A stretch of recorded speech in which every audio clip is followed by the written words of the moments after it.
So, today we're going to talk about the rom-com. And the rom-com is got to be maybe the most persistent movie format, if that's the right word, in the history of film. Obviously, it has its roots in literature. But yes, we like to see people who meet cute, who maybe seem averse to one another at first, or fall in love, and then some gigantic problem crops up, like somebody hasn't told somebody something really important that comes out.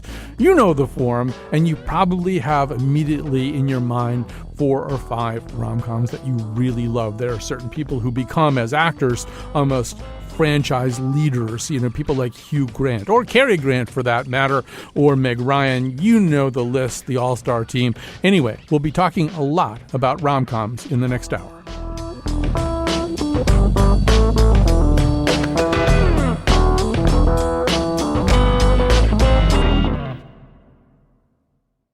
We use movies to dream, right? And one of the things that we dream about at the movies is love. We see stories that tell us not only about love and make us laugh about love, they kind of tell us a little bit about what love could be. And I think that's one of the reasons we love rom-coms, and also why everybody has opinions about rom-coms. I put up something on Facebook asking people for their favorite rom-coms, that kind of thing. Just sort of an open-ended thread. In 3.5 or 4 hours, it had 117 comments and people very passionately declaiming on the parts of various movies that they care about.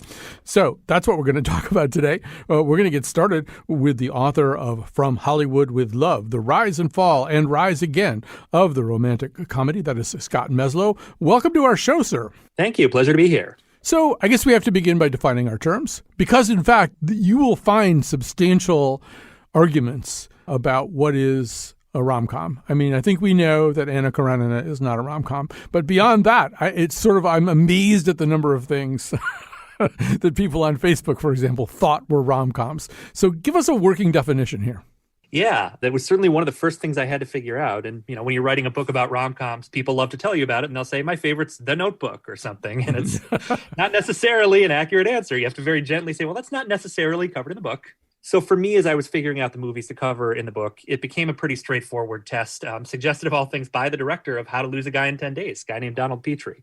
He said, basically, if you look at a movie with a love story, if you pull that love story out, is there still a movie?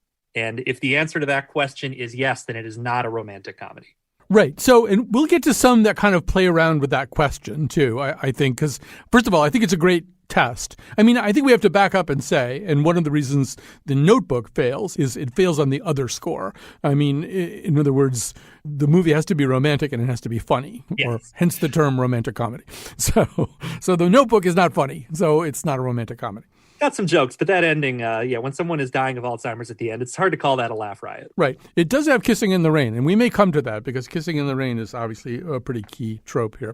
Okay, so we've got a definition, and we'll talk about some specific examples that might kind of strain against it in certain ways.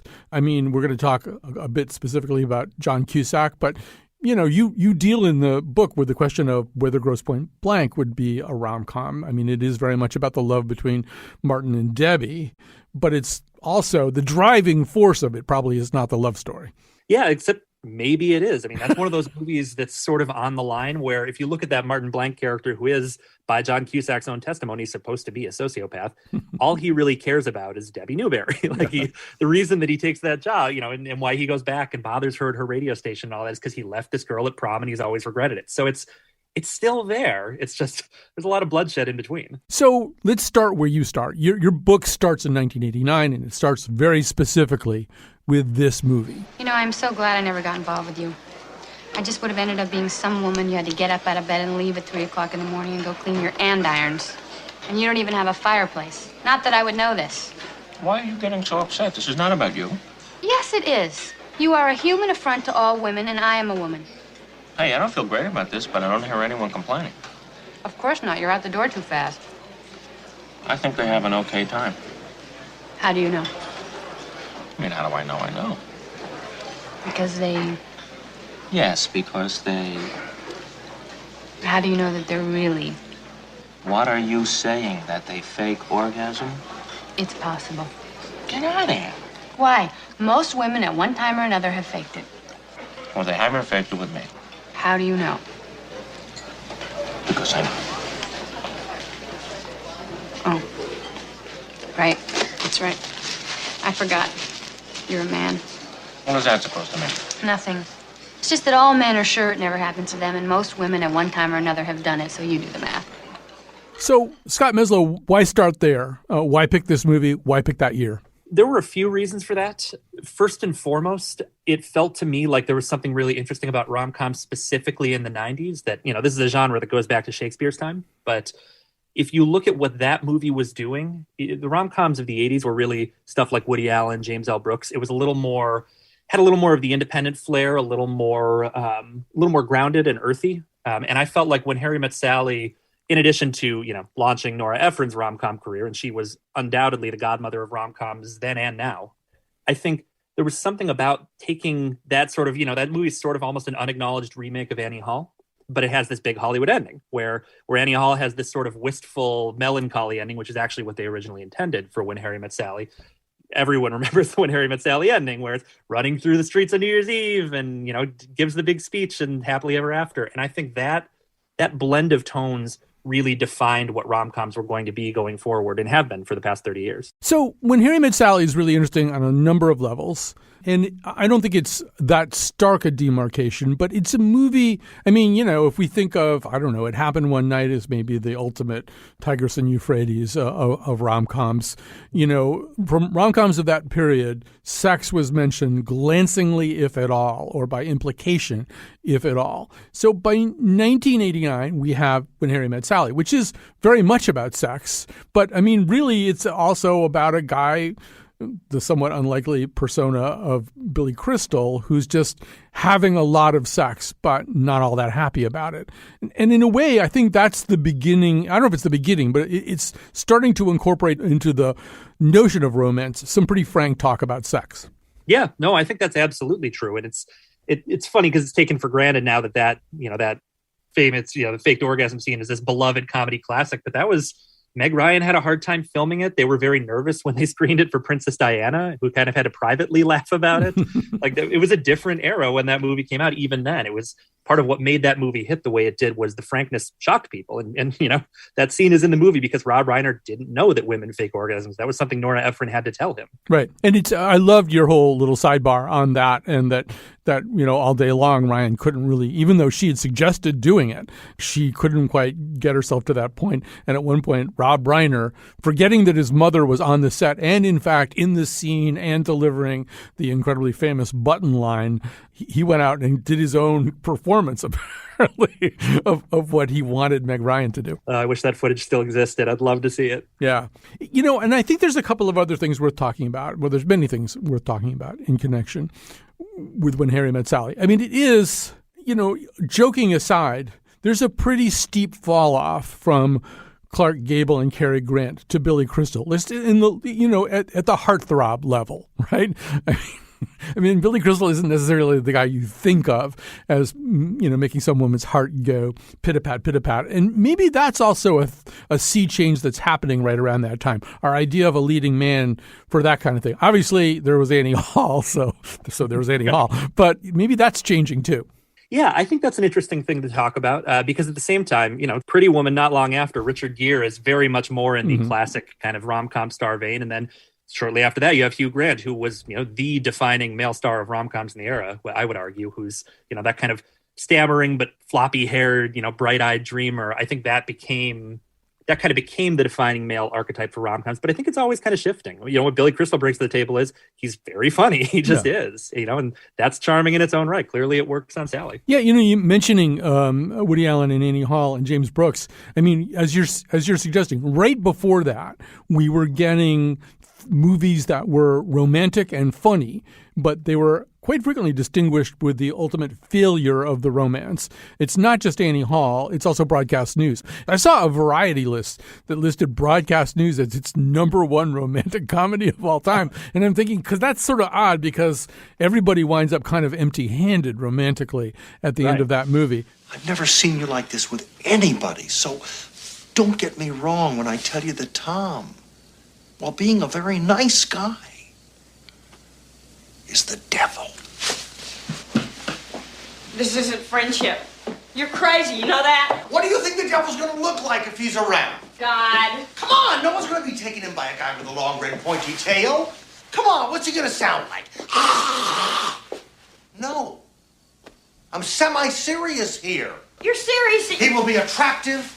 He'll be nice and helpful. He'll get a job where he influences a great God-fearing nation. He'll never do an evil thing. He'll never deliberately hurt a living thing. He'll just bit by little bit lower our standards where they're important. Just a tiny little bit. Just coax along, flash over substance. Just a tiny little bit. And he'll get all the great women. Which, I mean, do you consider Annie Hall and or broadcast news to be rom-coms? I think they are. My working definition does not require people to be together at the end of a rom-com for it to be a rom-com. You know, one of the movies that I cover in the book is My Best Friend's Wedding, which is pointedly about her not ending up with the guy. But certainly I think there's a more of a, that kind of wistful, melancholy thing was much more characteristic of the rom-coms that came before the ones I'm covering in the book. All right, so let's make that transition to Richard Curtis and to Four Weddings and a Funeral and to Love Actually. And I mean, at a certain point, Richard Curtis, this British first screenwriter, then director, but also continues to do screenwriting, wrote the screenplay for Notting Hill. I don't think he directed it. So here's this guy. He really kind of does emerge alongside Nora Ephron. If there's somebody across the ocean who's not a woman, who's Nora Ephron, it's Richard Curtis. He's starting to figure this stuff out. And Four Weddings and a Funeral, I do think is a marvelous, marvelous movie. And it's also, as you detail in so many of your accounts, the story of any really good movie, the backstory is always things that could have gone wrong. You know, they almost didn't cast Tim Allen in Galaxy Quest, and they almost didn't cast Hugh Grant. Only one of three people who mattered wanted to use Hugh Grant in Four Weddings and a Funeral. Yes, and Richard Curtis certainly did not. He voted vehemently against, in part because he really saw that character as his on-screen avatar. And I think Richard Curtis seems like a perfectly lovely and handsome man, but he thought Hugh Grant was much too handsome for the role. He'd really pictured sort of an awkward nerd and the guy who wouldn't normally get the girl being the one who would anchor this rom-com, and that's what would make it special. And so he was really resistant to the idea of handsome, charming Hugh Grant, even if Hugh Grant is doing essentially a Richard Curtis caricature. But he was overruled, and I think he, to his great credit, Richard Curtis has since said 1,000 times that he was an idiot and Hugh Grant was the only guy who could have done it, and certainly that's how it worked out. Right, and I think Four Weddings is an interesting case in a lot of different ways. And yes, I mean, Hugh Grant brings to it that kind of shambling, you know, offhanded, stammering, blinking charm that we then followed him around and made it almost impossible for him to be anything else for a while. But I think there's so much more going on there, and I think one of the reasons a certain group of people like it is it's very smart. I mean, so is When Harry Met Sally in its own particular way. But, you know, to have a rom-com where the funeral, you know, is one half of a gay couple and the other half is up there eulogizing him and doing this tremendous reading of the Auden poem. He was my north, my south, my east and west, my working week and my Sunday rest. My noon, my midnight, my talk, my song. I thought that love would last forever. I was wrong. Suddenly, you know, you really kind of are in a slightly different place here. You're kind of invited into a world of people who think and read and talk a certain way. And to me, that's some of the charm of the movie. Absolutely. And that was how it was explicitly marketed at the time and described. You know, it was this kind of underground hit. It was like, oh, here's the rom-com for the Seinfeld crowd. Like the people who think they are too good for rom-coms, who think the genre is too corny, too cliched for them. This is the one that's drawing them in. And I think for a good reason. If you look at what Richard Curtis does well, my favorite thing probably about him as a rom-com writer and eventually director is that he's really generous to his supporting characters. Everything feels fleshed out in a way that these kind of cursory roles. I mean, there's this wonderful subplot with the Kristen Scott Thomas character who just sort of casually and tragically confesses that she's been in love with Hugh Grant the whole time. And I don't think most other filmmakers would have bothered with, like, you know, the kind of the fifth character you recognize in the movie to have a moment like that. But I think to me, it's the most beautiful moment in the film. Yeah, I'm so glad that you're saying that, Scott, because one of the things that I thought about reading your book is the incredible value and probably underappreciated qualities of second, third, and fourth bananas. When Harry Met Sally is great for a lot of different reasons, but Carrie Fisher and Bruno Kirby are not small reasons why it's great. They're almost this kind of Greek chorus that's kind of talking about what's going on while the protagonists are going on. And of course, they're very funny and engaging and terrific. There's, The American President, which a lot of people on Facebook apparently think is a really great rom-com. Michael J. Fox, you take him out of the movie, it's nowhere near as watchable. Boy, I hate doing that. She was trying on dresses. I tell any girl I'm going out with to assume that all plans are soft until she receives confirmation from me 30 minutes beforehand. And they find this romantic? Well, I say it with a great deal of charm. And certainly 4 Weddings and a Funeral, Simon Callow, Kristen Scott Thomas, all these people, it really is, I think, almost an ensemble piece. Oh, yeah. The cast is absurd. And in some ways, even though it's, I think, correctly now recognized and certainly described in my book as a rom-com classic, I think you can make a case that it's also kind of a friendship ensemble type movie with a big romantic subplot at the heart of it. Right. So if we're going to talk about fabulous casts and ensemble pieces and Richard Curtis, we're going to transition pretty quickly to Love Actually, which, it's really interesting. I hadn't quite grasped this until reading your book, but Love Actually and Something's Gotta Give not only came out at the same time, but were kind of competing at the Christmas box office that year. That's kind of like 2 pretty iconic modern rom-coms, fighting it out. But the first question is Love Actually a rom-com, or is it some kind of huge stacked up collage version of a lot of different kinds of ideas? I think it's a rom-com, but it's a deeply strange one. And it's one that originated with Richard Curtis being who he is and just loving love stories and wanting to make movies about love, deciding he's going to fit every kind of love story he can think of into a single movie.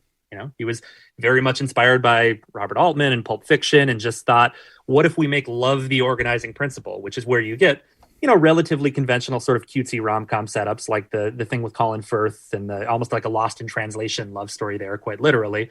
And then you get weird stuff, where it's like it's an aging rocker and his manager who's his best friend getting drunk on Christmas. And that's a love between friends. Or you have the extremely tragic love story that you get when it's Emma Thompson's character realizing her husband's having an affair that is pointedly unresolved at the end of the movie. It's just this kind of sad note, but that's another kind of love. And that's kind of Richard Curtis in a nutshell. He wants to do it all. Right. And you failed to mention the prime minister who's in love with somebody he's not supposed to be in love with, somebody who works for him. One of the many arguments we could possibly touch off here is whether Hugh Grant's dancing in the mansion scene is better than Tom Cruise's dancing scene in Risky Business, but they're both sort of great dancing alone in the house kinds of things. But yeah, once again, we get Hugh Grant's kind of offhand charm kind of anchoring the middle part of it. And I think another thing that Curtis does, tell me what you think about this, and you can see it a little bit in 4 Weddings, and you can see it a lot in Love Actually, is there's a sort of self-consciousness about the fact that this is a rom-com. We are trafficking in certain kinds of tropes and idioms that are pretty familiar to people, and even the sort of the joke at the end of 4 Weddings and a Funeral, where you sort of see the after stories of the characters, and it turns out that poor lovelorn Kristen Scott Thomas has hooked up with Prince Charles. There's sort of a sense, well, that's sort of a joke almost about that almost sits outside the movie somewhere. It's not really true within the probability of the movie. It's more of a joke about love. And it seems to me that Love Actually, although it's quite serious about love, also seems to have almost a kind of postmodern awareness of what it's doing. Oh, absolutely. And I think Richard Curtis has always had that. I think one thing that would have changed the way that movie has been interpreted dramatically is the Rowan Atkinson character. It was cut, but was originally intended to be revealed as an angel, sort of like manipulating the events around Christmas to make sure everyone got what they wanted, which is why he distracts the security at the airport so the kid can run through. And I think that sort of heightened awareness of the genre, I think that's Richard Curtis is very actively playing with that. I'm so glad they didn't make him an angel. A little on the nose. Yeah, I love "'Tis but the work of a minute" when he's wrapping up the rose. And that brings up writing too. I think it's no coincidence that we've started out our conversation with Nora Ephron, writer first, director second, and Richard Curtis, writer first, director second. These movies are distinguished by really good writing. They have great casts, and occasionally, once in a while, something gets improv. It turns out, even in a Nora Ephron movie, Rita Wilson can pull off a little bit of improv. You have to read Scott's book to find out what I'm talking about. But the writing here is really terrific. You know, and I've never quite understood, maybe you could explain this to me, why people get so excited about the Notting Hill, I'm just a girl speech. The fame thing isn't really real, you know. And don't forget, I'm also just a girl standing in front of a boy, asking him to love her. I think that's like one of Richard Curtis's lesser lines. I mean, I think even the sign that Andrew Lincoln holds up in Love Actually, where he's talking about his wasted heart and all that, you know, to me, you are perfect. That's like better writing than this. But these are both very sharp writers. No question. Yeah, that Notting Hill scene, I think it's so iconic because it was just Julia Roberts at the exact right moment. And that character is such a thinly disguised Julia Roberts analog. They might as well have just called her Julia Roberts and saved everyone the trouble. But the broader point on writing, I think that's true, and I think it threads all the way through. I mean, to some degrees, it almost sounds like an obvious point, like, of course, a good script is going to lead to a good movie. But I think there's something about romantic comedies that really requires that tightness. I mean, especially if you get into the things that are a little more repartee heavy. It's certainly why I think Nancy Meyers is the other great rom-com writer-director of this era. She, you know, doing stuff like Something's Gotta Give and The Holiday. She really has a voice and she really knows her characters, and to the point that when she's writing the script, she knows exactly which actors she wants to do them. And if she can't get the exact actors, it's a problem. And she either tries to convince them endlessly or very reluctantly takes a substitute. I think that kind of totality of vision in the writing carries through the movies in many cases. Yeah, and I think also the difference between a gem and a clunker is a very fine line. It's like Twain saying, you know, the difference between the right word and the wrong word is the difference between lightning and the lightning bug. I mean, I was interested in your book to find out that when Andie MacDowell in Four Weddings and a Funeral says, "Is it still raining? I hadn't noticed." People think that's bad writing, and they even kind of Rocky Horror Picture Show it, and in viewing sometimes kind of yell it out derisively along with her. Yeah, and I'm very much on the side of the performance is what doesn't quite sell it there. I think she is pretty clearly being ironic. To some degree, that's also a flaw of that script. A movie that, I quite like, but she's a little bit of a cipher by definition in that movie. The structure of the movie is so strange that she has this whole arc that unfolds off screen where she falls in love with someone, or, you know, at least consents to marry him, and then decides to split it all up. And we only get that through weddings from Hugh Grant's perspective. So it's hard to read exactly what's going on with her at any point. And if we knew her better, it might be easier to understand that she's making a joke. We just haven't really seen her make one. Right. And I mean, Andie MacDowell is somebody who had to grow a long time as an actor anyway. I mean, famously, her lines in Greystoke were, I think, looped by Glenn Close because her readings of them were so tinny. So, I mean, it may take her a while before when you start adding up her iconic rom-com roles, it really is. She's kind of quite a force, but it may have been kind of early on and maybe not doing such a great job. And as you say in your book, Richard Curtis admits he hadn't really thought out that character all that well. You know, he himself hadn't maybe put enough flesh on its bones. So we're talking as two movie appreciators about this genre. There's a way in which it's a little bit of a stepchild, though, right? I mean, just in terms of how many Oscar nominations come through, although it happened one night, I want to point out, I think it had all 5 of the possible major Oscars, and that only One Flew Over the Cuckoo's Nest and Silence of the Lambs are the only other 2 movies to do that. But there's a way in which the rom-com is sort of like, this is something to pass the time in a very endearing way, but is it serious art? Can you just talk about that a bit? Yeah, I mean, that's always a problem with comedies in general. They're just sort of devalued in principle, even though I think there's, if anything, it can be very hard to make a great comedy. You know, great script, great performances. It takes zippy editing. But I think rom-coms in particular, I mean, you can't tell the history of this genre without talking about, like, sexism in Hollywood and sexism in film criticism. It's just how it was and how it is to a degree. I would like to think things are getting some better. Certainly we're in an era where rom-coms broadly seem to get more attention and more respect when a good one comes out.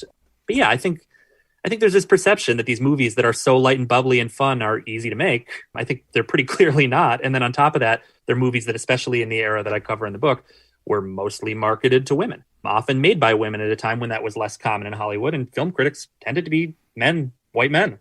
Audiences clearly responded to them, but they were just often getting devalued. And as I point out in the book, a lot of the rom-coms that we think of as the ones that kind of broke through and got Oscar nominations. What a coincidence that they happen to be the ones that center a male protagonist's point of view.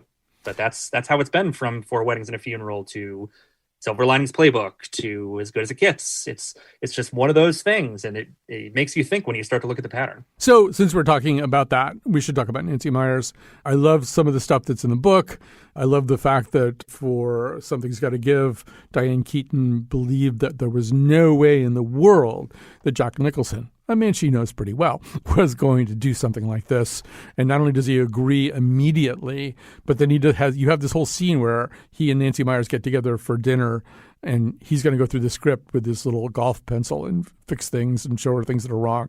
And then he kind of admits he doesn't have anything. Yeah, very unusually for him. I mean, that's true across the board. Keanu Reeves called the best script he'd ever read. That was one of those movies that Nancy Meyers had it in her mind. It was based on an experience she had herself after being divorced and having a difficult relationship, and she kind of poured it into the script, knowing that Diane Keaton and Jack Nicholson, that's who it's going to be. The rest we'll figure out, and they did, and it took a long time. But yeah, I mean, if you want to, again, if we talk about movies that maybe don't get the respect they deserve, that's an auteur film. I mean, that is a film where she controlled every aspect of the production. She had a very specific vision in mind. It was very difficult to get the film there, but the results speak for themselves.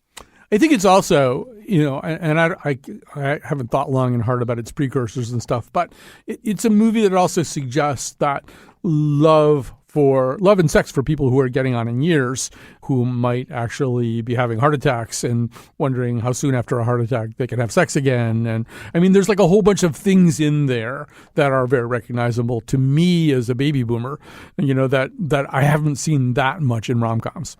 Oh yeah, no question. And it's, again, Nancy Meyers was kind of the only person who was making it at the Hollywood level who could make a movie aimed mostly at women in their 50s. That was Erica Berry is, a woman in her mid 50s, divorced but successful. She has this beautiful beach house in the Hamptons. There's an idealized vision there to a degree, but it's also just dealing with the real issues of being that age and kind of thinking your life is going one way, and then something blows it up and takes it in a completely different way. And that's a classic rom-com setup. You just don't see it with people that old. So unsurprisingly, this conversation is sprawling and running longer than it's supposed to, but I have to get into one last area with you. By the way, I'm talking to Scott Meslow. His book is From Hollywood with Love, The Rise and Fall and Rise Again of the Romantic Comedy. So perhaps to some people's surprise, one of the people who merits his own chapter or subchapter in your book is John Cusack. Not to my surprise, mind you. I think that's a really great choice. But we're mainly talking about Say Anything. It can be argued, and I think you do pretty successfully, that Say Anything, Grosse Pointe Blank, which we've already talked about, and High Fidelity, and maybe The Sure Thing before any of those, constitute kind of an interesting run of romantic comedies. But so what does Cusack bring to this that's unusual? My favorite thing about Cusack in rom-coms is his reluctance to be in rom-coms. Yes. that is career long. He has never been a particular fan of the genre. The most iconic scene in Say Anything, he did not want to film when he held up the boombox. He was worried it would be cheesy. At this point, Cameron Crowe has credited him with that scene being so iconic because his reluctance is what I think elevates that to the next level. Certainly that's the case that Cameron Crowe is making, that this guy is almost too cool to be doing what he's doing, which is why it's powerful that he's doing it. But I think after kind of getting put in that box as a young actor, he made some really weird rom-coms that sort of deconstructed the genre. I think Grosse Pointe Blank probably most interestingly because he's playing a sociopathic hitman, but also High Fidelity. Well, forgive me if I don't think of you as the world's safest bet. Would you marry me if I was? What brought all this on? I don't know. I'm just sick of thinking about it all the time. About what? This stuff.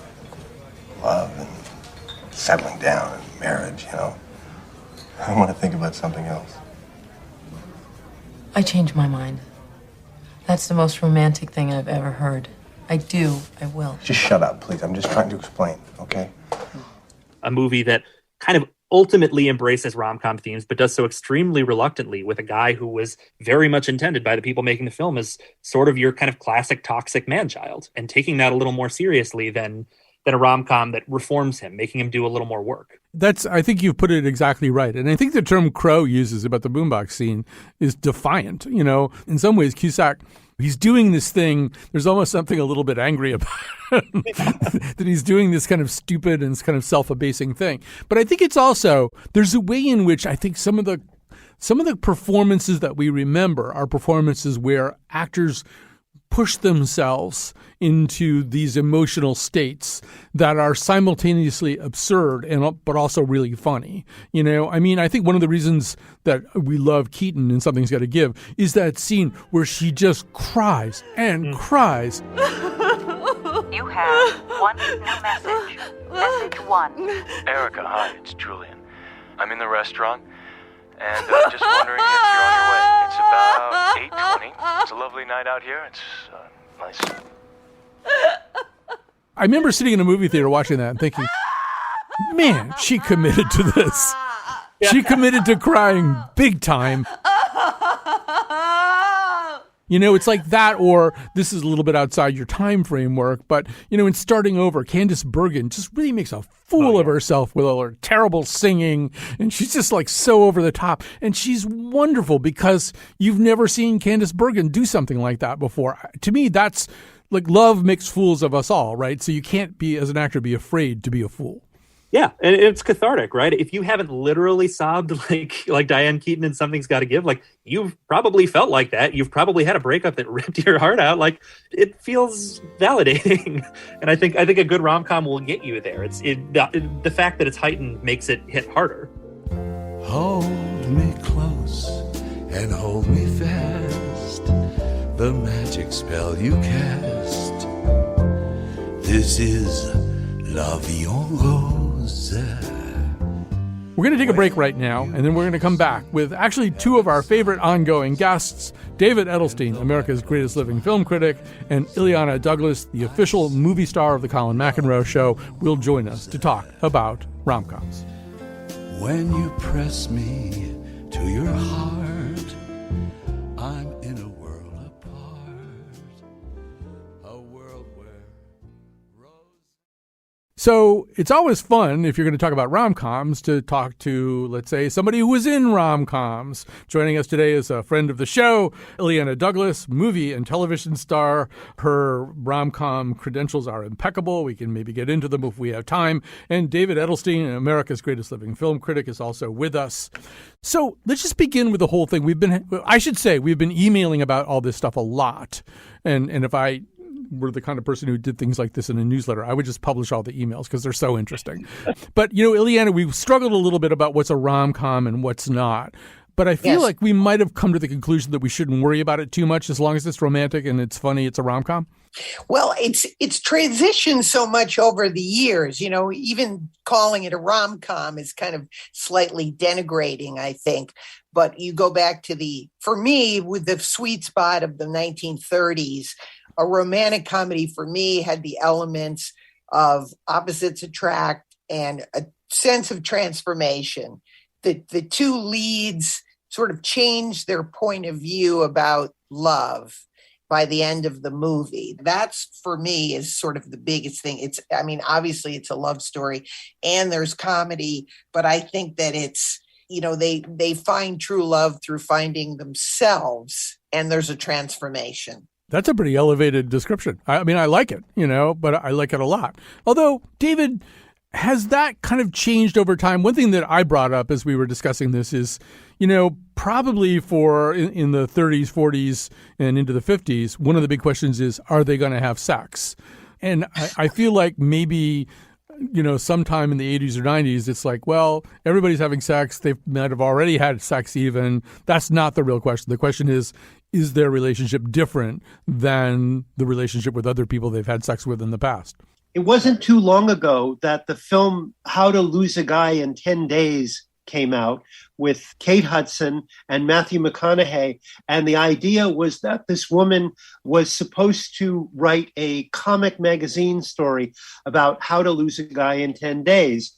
But the fact is that because of the mores of even the late 90s, early 2000s, she wasn't allowed to sleep with him. She had to drive him off without even having consummated their relationship. It was absurd because guys will put up with anything. Well, that idea is also expressed a little bit by Billy Crystal in When Harry Met Sally. But let's go further into the past. We'll slowly work our way back into the past. So, Ileana, on your list of among your favorites is Pillow Talk. Rock Hudson, Doris Day.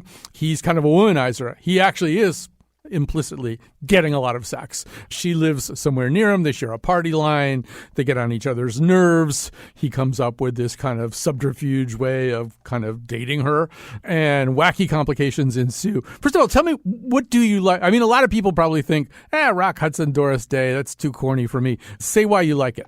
Well, number one thing a romantic comedy needs, chemistry between the two leads, because you've got to take this enormous leap of faith.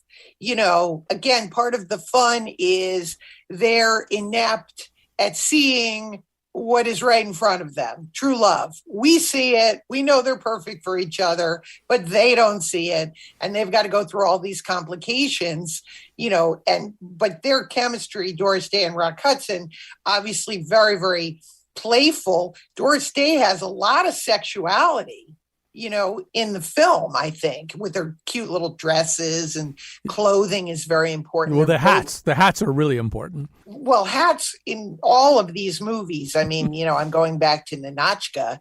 Remember, after she has sex with my grandfather, Melvin Douglas, Leon, she buys a silly hat, you know, so it connotes that they have had sex. But what I like about Pillow Talk, again, he's a womanizer, but he changes his ways by the end of the movie. Again, we have this transformational kind of man there. Right. Well, this is the point that you've been making as we've been discussing this, right? That you think that there might be some kind of continental divide between the time when movies were about that people had to change in order to discover their love for one another, to see what's good about one another. And sort of more laterally, more recently, it seems as though it's not really about that anymore because people have no interest in changing. Well, that's my theory about why romantic comedies have kind of, you know, gone out the window, is that today nobody wants to change or is willing to change, and the very act of changing is considered weak. So dating today is about having the same interests. So we both like to go to see the Red Sox, and we both like cooking, and so therefore you have no conflict. And so part of the fun, again, of these movies is that, you know, this universal idea that this is what we're all searching for. We're all, you know, we're rooting for love, and it causes this unexpected adversity, and it's how everybody handles that adversity, and then we have the cheerleaders, the supporting characters from the other side. But it's how these couples, their little human foibles, are they going to get the pot of gold at the end of the movie? And my theory about today is just that there's not much conflict going on. Therefore, it's not really very funny. So they try to come up with a premise. Lose a guy in 10 days. Don't see someone for 40 days. You know, things like that. And they're harder to get behind, I think. There's not as much adversity for them. Right. There's some exceptions to this. Doesn't Nicholson say to Diane Keaton, help me be a better man? So, you know, maybe he's going to change a little bit. David, what do you think of that theory? I agree with it wholeheartedly and depressingly as well. It's a problem because the whole notion of change has become so political, especially for women. I mean, women have been told for so many years that they have to adapt. They have to change themselves in order to conform to male expectations and to the mores of the day. And of course, many of us grew up with Bewitched and I Dream of Jeannie, or I Love Lucy, you know, in which the whole theme of the show was this untamable, zany woman with kind of magical powers having to be kind of kept in line by an overbearing man. And it wasn't always so, but I think Pauline Kael, I remember, pointed out that after the Second World War, the refrain of many Hollywood movies and most rom-coms was that the heroine had to learn that running things isn't feminine. What does it mean to change? When Jack Nicholson says, "You'll make me a better man," well, we know that that's not going to happen. We know that he's not going to settle down with her for very long. We know that maybe Dustin Hoffman learned to be a better man from impersonating a woman in Tootsie, but we also know that Dustin Hoffman had a reputation as being somewhat of a sexual harasser thereafter. We know that all these old formulas, these old Hollywood formulas, maybe they were never true. Maybe we wanted them to be true, but we now see that they don't have a prayer of being accepted nowadays. So, Ileana, there's a show business anecdote that's probably true where somebody's talking about the idea of Ronald Reagan for president, and the movie mogul Jack Warner says, no, Jimmy Stewart for president, Ronald Reagan for best friend. And within rom-coms, there is this thing, right, about the friend, yes, or the supporting cast. You've done both. You've been the lead in a rom-com, but you've also been the friend. And this is kind of think Carrie Fisher and Bruno Kirby and When Harry Met Sally, yes. This is like a really important thing. Talk about what the purpose of that role is. Well, the funny friend, of course, which I did, to give you an example, Picture Perfect with Jennifer Aniston. Usually the funny friend, it has to deliver all the plot lines. Like, you were with David for 5 years and he never married you. So, you got to set up we have all the hardest lines. And then we also have to point out, because again, they're hilariously inept. I have to point out to Jennifer Aniston that Kevin Bacon has a crush on her, and she should probably invite him to that upcoming wedding she has to go to.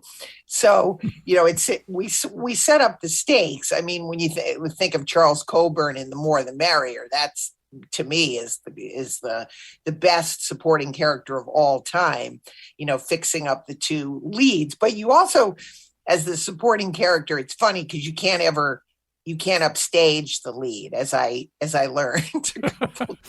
That's right. Go to wardrobe and put on something more drab. So David, there's also, I think, a sense in which there's a kind of coloration that goes on with best friends and supporting actors. I mean, Tony Randall is in all 3 Rock Hudson, Doris Day movies. Thelma Ritter is in Pillow Talk as this kind of hilarious, perpetually hungover cleaning lady. First thing you got to do is to get her to talk to you. Right? Right. Really very simple. You've got an apartment. She decorates apartments. You hire her to do your place. 2 people decorating an apartment, that's pretty intimate. She's got to talk to you. Clever? Clever. There's sort of a way in which I think the supporting cast, the ensemble, they keep us from getting sick of the leads too, right? They do, but they also function, as Ileana suggests, they also function as cupids. And oftentimes I'm not speaking of Ileana here, but oftentimes their sexuality is a little ambiguous. Look at David Wayne in Adam's Rib, who is a composer of very sort of Cole Porter-esque and is rather fey, and yet he's supposed to be lusting after Katharine Hepburn's Amanda and making Adam jealous. But at the same time, he plays an almost a role like Puck in Midsummer Night's Dream. I mean, there's a sort of Shakespearean element to some of these characters. And yeah, sure, they take some of the pressure off the leads. And sometimes there are subordinate couples, also. Sometimes it's not just a friend. Sometimes you get a sort of comic couple, a sort of slob couple as a counterpoint to the gorgeous couple. And those are just themes and variations. All right, we're going to grab a quick break here. We're going to come back with more of Ileana Douglas and David Edelstein right after the proverbial this. Farewell, Amanda. Adios, adio, adieu. Farewell, Amanda. It all was great fun, but it's done. It's through.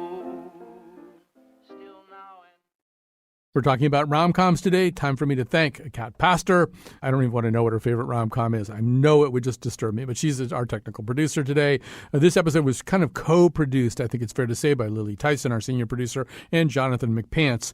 I sense, David, in both you and Ileana, an element of declinism. You know, there's just kind of a sense that, well, we had to maybe recalibrate what we thought a rom-com was. You know, I think Annie Hall would have surprised people. I think it's a rom-com, even though they're not together at the end. It clearly is romantic, and it's funny, and it's a rom-com, and it's about relationships.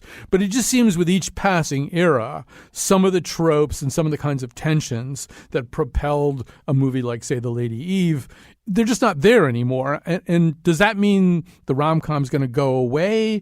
Or, David, does the formula just change a lot over time? Oh, I think the tensions that inform something like The Lady Eve are eternal. They're permanent. It's not the tensions. The tensions are there, but the way in which one explores them, the way in which one fantasizes about them, the way in which one gives them, free rein, that's what causes all the upheaval these days. And that, like I said, that's, if we can just give our artists, male and female and everyone else, permission to explore those boundaries, to push those boundaries, and to question some of the new codes. We just need people who are going to have permission to push the envelope. Right. It could be argued, actually, not that this is a really new movie, but The Lady Eve and the Coen brothers movie Intolerable Cruelty are very similar kinds of movies. It's about like a woman who's a little bit ahead, or maybe a lot ahead of a man on a con. So maybe that tradition and that reminds me, Colin, that reminds me, we should at least just quickly say some things that some of the great movies that people should go out and see. The Lady Eve is my favorite movie. And anyone who has not seen The Lady Eve, go out, rent it, or preferably find somebody screening it. Why don't you look where you're going? Why don't I look? What you did to my shoe, you knocked the heel off. Oh, I did? Well, I'm certainly sorry. You didn't? You can just take me right down to my cabin for another pair of slippers. Oh, well, certainly. I guess it's the least I can do. By the way, my name's Pike. Oh, everybody knows that. Nobody's talking about anything else. This is my father, Colonel Harrington. My name is Jean. It's really Eugenia. Come on. And go back and look at Trouble in Paradise, Midnight, The Awful Truth, The Shop Around the Corner. I hardly need to be a proselytizer for that. The Philadelphia Story, His Girl Friday, which took probably the greatest farce ever written in this country, the front page, and made it even better by turning it into a rom-com with Rosalind Russell and Cary Grant. Yes, I wish you hadn't done that, Hildy. Done what? Divorce me. Makes a fellow lose all faith in himself. Almost gives him a feeling he wasn't wanted. Oh, now look, Junior, that's what divorces are for. Nonsense. You've got an old-fashioned idea. Divorce is something that lasts forever, till death do us part. Why, divorce doesn't mean anything nowadays, Hildy. Just a few words mumbled over you by a judge. We've got something between us nothing can change. I mean, Clooney Brown, Ileana and I were talking about before, Ninotchka, the Lubitsch films. There's a whole world out there to explore. Yeah, Ninotchka, broke every political taboo. To me, that is the craziest rom-com ever. Must you flirt? Well, I don't have to, but I find it natural. Suppress it. I'll try. For my own information, would you call your approach toward me typical of the local morale? Mademoiselle, it is that approach which has made Paris what it is. You're very sure of yourself, aren't you? Well, nothing's happened recently to shake my self-confidence. I have heard of the arrogant male in capitalistic society. It is having a superior earning power that makes you that way. A Russian. I love Russians. You have a woman who is a communist who falls in love with a shallow playboy who's living off of his rich girlfriend.